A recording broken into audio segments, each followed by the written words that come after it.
and welcome to Inside Outlook. I'm Jeff Haver, Superintendent of Pemberton Township Schools. Today, I'm here in the courtroom at the Pemberton Township Municipal Building to discuss two important issues affecting members of our community and our schools: the alarming trend of drug lookalikes and use of the highly toxic drug fentanyl. Last year in the United States, for the first time, deaths from drug overdoses surpassed 100,000, an increase of over 28% from the previous year. One of the factors contributing to this tragic number is the rise of the drug fentanyl and how it can be made to look like a different drug or added unknowingly to other drugs. In addition, a frightening development in drug use includes distributing illegal drugs in what appears to be harmless, everyday food packages. Joining me today to discuss these issues are Pemberton Township Chief of Police Jay Walters, Detective Joshua Danka, and Pemberton Township Schools Security Chief Joe Bowen. Welcome, gentlemen. Thank you for having us. Thank you. Thank you. Chief Walters, first I want to congratulate you on your new post as Chief of Police and say that we look forward to working with you. Can you start by giving us an overview of the issues with fentanyl confronting us today? Yes, thank you for having us to discuss this important issue. The fentanyl today, it has taken over communities United States wide, took over our community quite a few years ago, and it really geared us towards not only enforcing the drug laws that we have to enforce, but also we now couple that with saving lives and kind of focusing on saving lives before it gets to the point where somebody ends up dying because of it. We do see quite a few drug overdoses every week. We see drug deaths a couple a month, unfortunately, and it's definitely something that can be prevented at the beginning and before it gets to be a bad issue. Well, Chief, you're saying you see this in the town of Pemberton Township? We do. We see it quite a bit. Yeah, that's terrible. And one of the reasons why we are here is to try to start early, right, to educate. Absolutely, yeah. Absolutely. The younger that people learn not to use this stuff, the better off they're going to be. Absolutely. Thank you. Detective Danka, you deal with not only the fentanyl issue, but the alarming trend of drug lookalikes, like you have provided samples that we are showing on our screen. Can you explain them so parents and other adults know what to look for? Yes, absolutely. As you can see on the slide here that we've presented, I'm going to go over some of the common marijuana edibles, not only that we find on juveniles, but also we unfortunately find in our school system today. The first one I want to go over that is fairly common is edible chips. Chips are found commonly with juveniles, primarily in high school age. And as you can see from the photograph here, I've put some numbers on here to kind of make it easier to identify. But the first thing parents will commonly see is a change in the name of the item that is contained inside of the packaging. And we can see from here, the manufacturer here took the name Doritos and changed it over to a different name. Here, as you can see, it's Doritos. So that's something that parents immediately can see right off the bat, that the name of a common household item is drastically changed to something that references marijuana. The challenge, though, Detective Danka, correct me if I'm wrong, because I look at it as a parent, the challenge is it does look like a bag of Doritos. So you do have to take an extra look at it, right? Yes, absolutely. And we're going to go, as we get farther into the presentation here, not only with parents, but also with younger, unsuspecting children. They're used to seeing a regular Dorito bag. They're not reading what the bag says. They're just opening the bag and consuming the contents. That's with all children. So it's something that parents definitely need to be on top of, not only for their student, but also for younger children that may be present inside of the household. Secondly, that parents can easily identify on these types of edible packaging is down towards the bottom, next to the number 2 that I've put on the image, is a THC measurement. It'll tell the person who is going to ingest the item just how potent it is as far as the marijuana potency. And that's something that parents can immediately pick up on, because that is not something that's commonly found on a Dorito bag. So it'll have a measurement at the bottom of the bag that indicates how potent the product is. Detective, could you elaborate on the dosage, say for example, of something that mimics a Dorito. It's not a whole chip, it would be a portion of a chip, is that correct? Yeah, so what it's telling you is actually the contents of the chips. There's going to be a measurement of how many chips are actually inside of the bag, and then collectively that THC potency is telling you what a high that person will get, how potent that product will be when they consume that bag. And then thirdly, down towards the bottom, you can see where the edible was manufactured. It'll have a CA down there at the bottom indicating that it's a West Coast style cannabis. So those are right away parents can immediately identify when it comes to edible chips and things like that. Next, we'll see the edible candies, which is another thing that parents should be on the lookout for, especially with their high school aged student. It's very similar to that of a Dorito bag or chipped bag. Parents can immediately identify that it is indeed a marijuana edible that does contain marijuana inside of it. And as we can see from the pictures here that I've posted, just as simple as changing some of the wording, again, to make reference to marijuana being stoned, if you would, you'll see that immediately on the package with marijuana leaves. They'll also change the characteristics of whatever the company's mascot, if you would be. And as you can see from the Sour Patch Kids, how they changed just a common figure for that company to resemble something completely different than what we're used to seeing. And Chief Danka, this is what really concerns me, because I could have a child in the back seat of my car and I think they're eating some Sour Patches, right? Because without a really good look at that bag, I'm not going to know. And to your point about, we could have a toddler in the house that gets a hold of an open bag and just starts chewing them. Yes, absolutely. It's a thing too. If parents also, if there's no packaging around and they see a toddler just picking up candy, it's something that could be as dangerous as that. You're just not knowing what your toddler's consuming. If there's an older student inside of the household that brings that home that inadvertently had the bag open, it fell onto the floor, and that child consumes that item. So it's definitely a dangerous situation when it comes to these types of edible marijuana type candies. But there's going to be some kind of distinguishing factors on the bag that parents can immediately identify right off the bat that, hey, this doesn't belong. This is different than what I'm used to, and they need to dispose of it appropriately.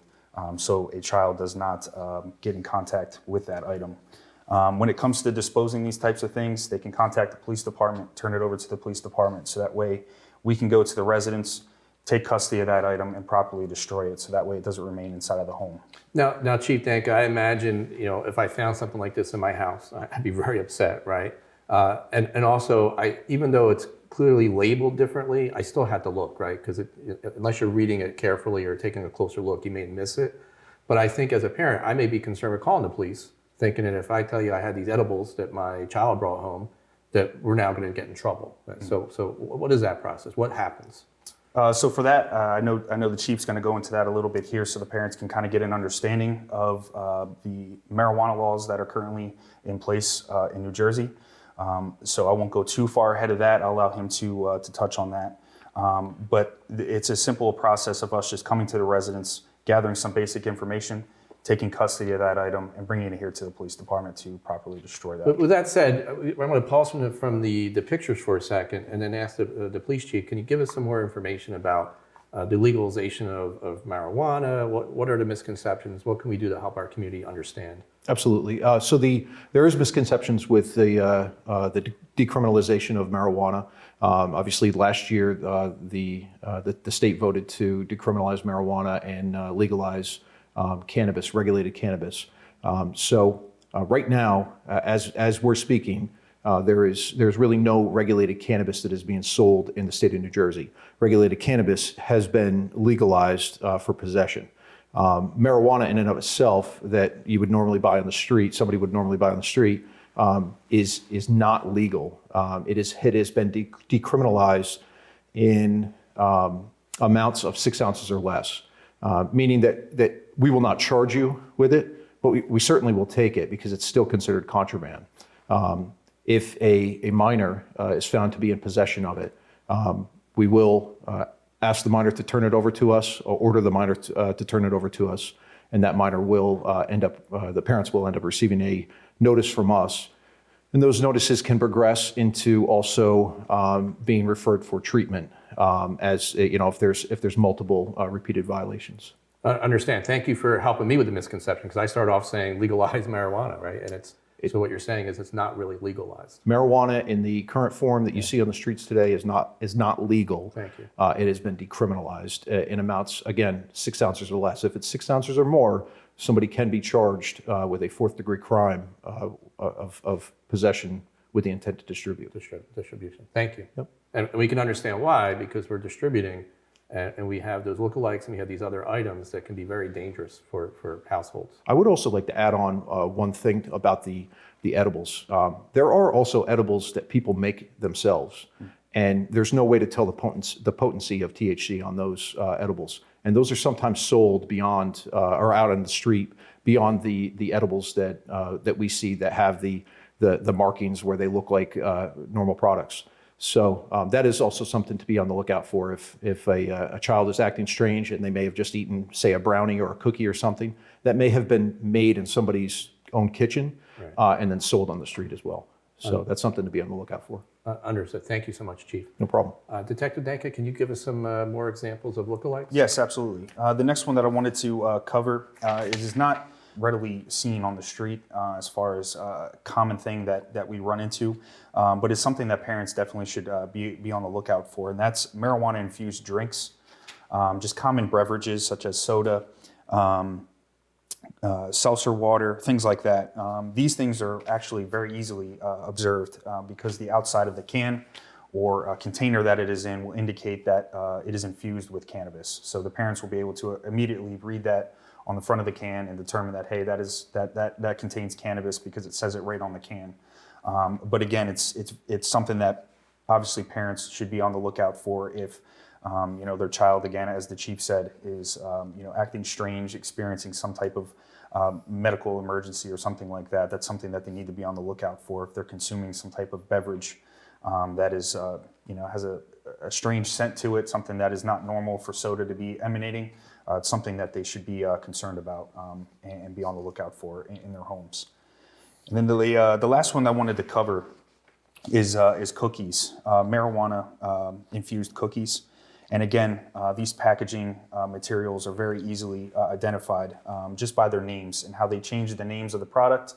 They also change the exterior of the bag. But as we have touched on before with the chips and the candy, an unsuspecting child who doesn't take the time to actually read the outside of the packaging, opens the package and consumes the product, could have some dangerous effects to that child.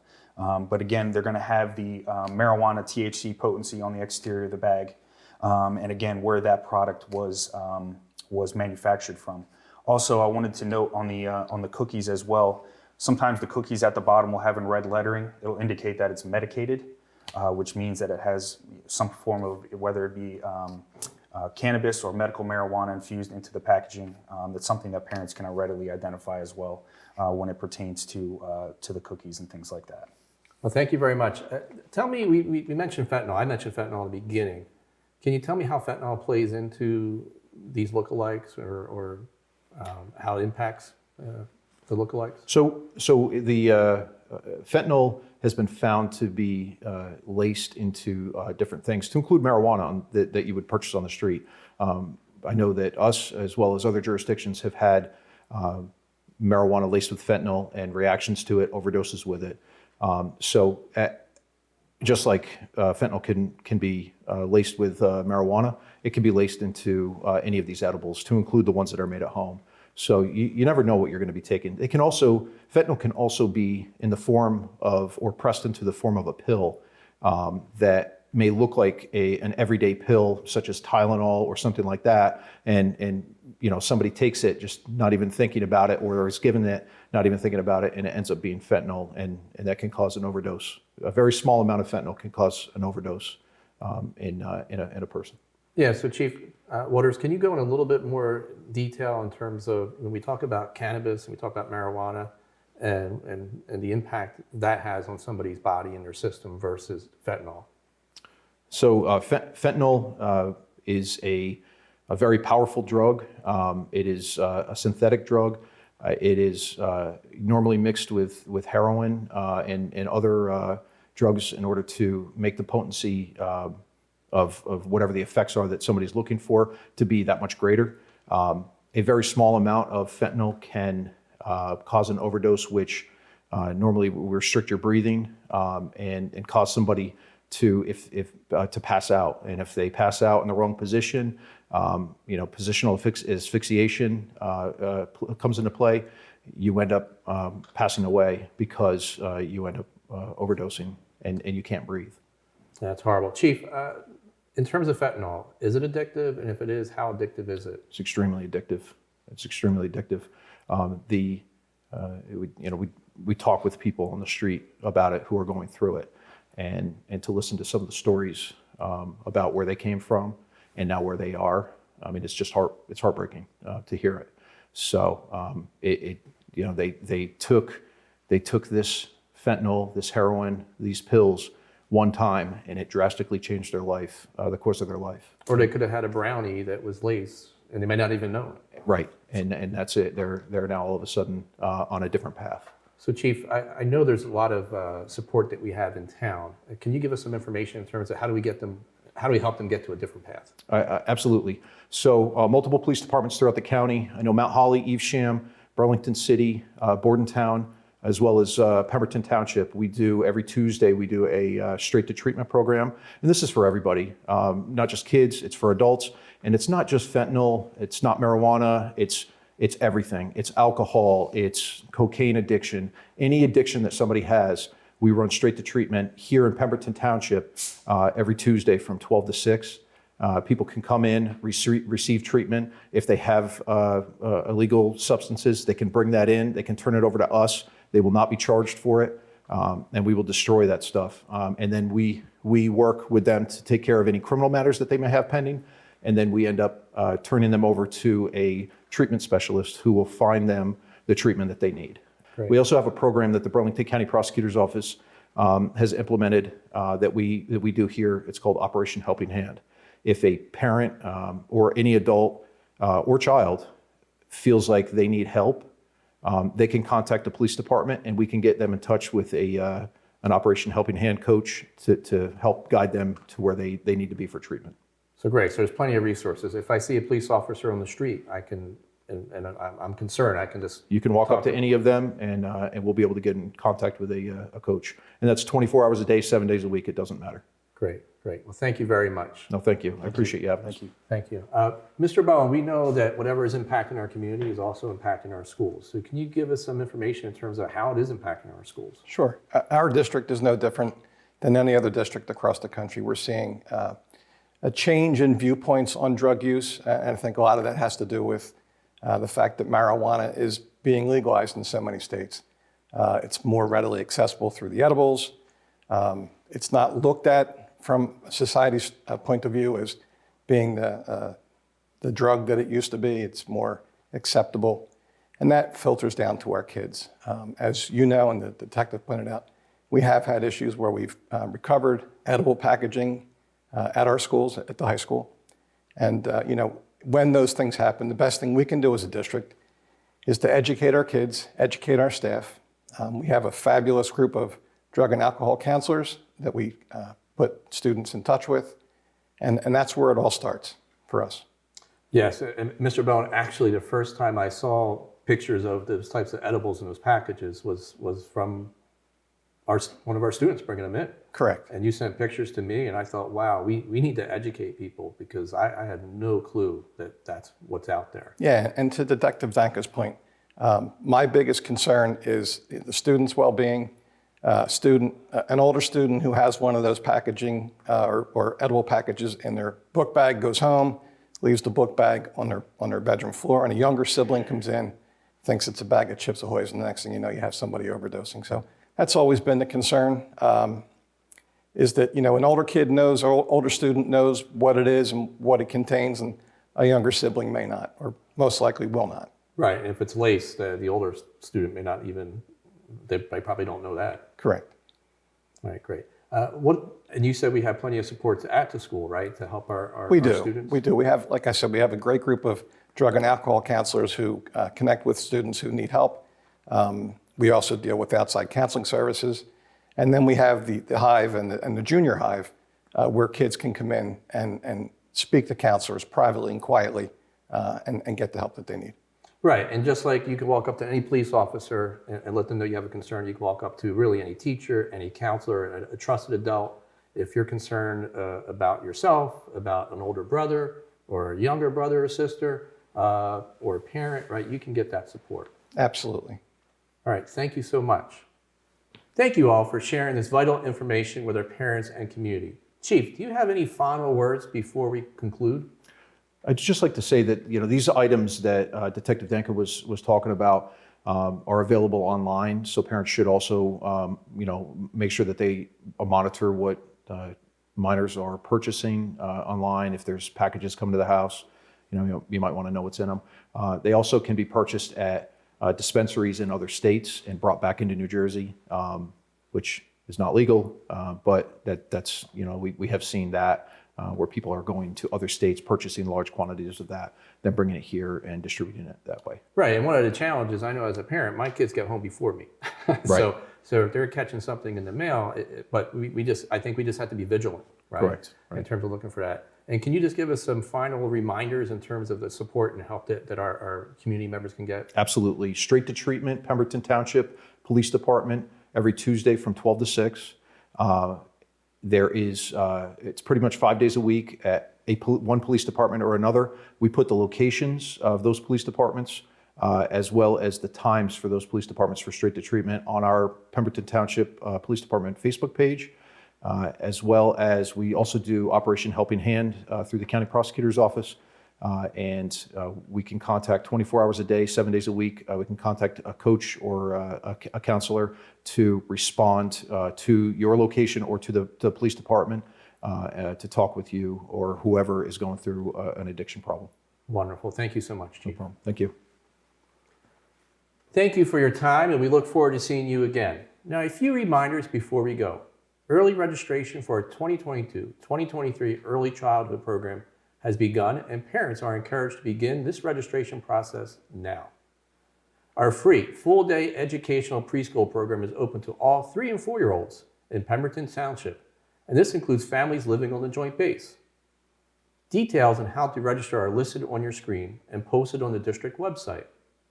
Our upcoming Board of Education meetings will take place with the work session on February 17th and the action meeting on February 24th. That's our show for today, and I look forward to seeing you next time on Inside Outlook.